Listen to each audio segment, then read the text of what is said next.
इंडी गठबंधन की एकता पर अब गुलाम नबी आजाद ने सवाल खड़े किए हैं।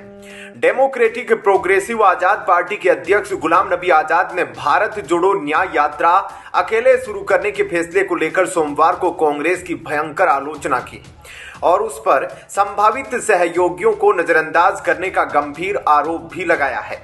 आजाद ने कहा कि अकेले चलना कहीं नहीं ले जाएगा। आजाद ने यहां संवाददाताओं से कहा, यह कांग्रेस पार्टी के लिए विभिन्न राजनीतिक दलों के साथ गठबंधन करने का एकमात्र विकल्प बचा था, लेकिन उसकी गलत नीतियों के कारण यह आगे नहीं बढ़ सका। व्यापक गठबंधन के लिए चूक गए अवसर को रेखांकित करते हुए आजाद ने कहा, देश भर में एक साथ यात्रा करने के लिए अन्य राजनीतिक दलों को साथ लाना चाहिए और इससे एक संदेश जाता है। आजाद ने कांग्रेस को उसकी यात्रा में अन्य राजनीतिक दलों को भी शामिल करने की सलाह दी। उन्होंने कहा, यदि वे अकेले यात्रा करते हैं तो यह कहीं नहीं ले जाएगा। मौजूदा नेता गठबंधन से पहले एकता बनाने में असफल रहे।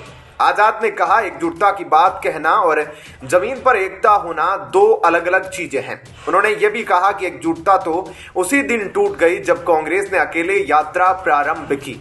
यह 26 दलों की यात्रा होनी चाहिए थी। आजाद ने 26 अगस्त 2022 को कांग्रेस के साथ अपना 5 दशक लंबा जुड़ाव समाप्त कर दिया था और 1 महीने बाद जम्मू में अपनी नई पार्टी की घोषणा की थी। आजाद ने कहा, कांग्रेस के पास शायद बिहार को छोड़कर देने के लिए कुछ भी नहीं है। उनके पास तमिलनाडु, आंध्र प्रदेश, उत्तर प्रदेश, बंगाल, पूर्वोत्तर और ओडिशा में कुछ भी नहीं है। इससे पहले कांग्रेस नेता राहुल गांधी की भारत जोड़ो न्याय यात्रा पर तंज कसते हुए पार्टी के वरिष्ठ नेता आचार्य प्रमोद कृष्णम ने 2024 की प्लानिंग पर सवाल उठाए थे। उन्होंने कांग्रेस की 2024 की तैयारी पर संदेह जताते हुए न्यूज एजेंसी ANI से बातचीत में हैरान करने वाला दावा किया। आचार्य प्रमोद कृष्णम ने कहा, कांग्रेस पार्टी में हमारे ऐसे सब महान समझदार नेता है। एक तरफ देश का 2024 का महाभारत सज रहा है, दूसरी तरफ पूरी पार्टी पॉलिटिकल टूरिज्म कर रही है। असल में हम 2024 के बाद सोचेंगे कि 2024 का चुनाव कैसे लड़ेंगे।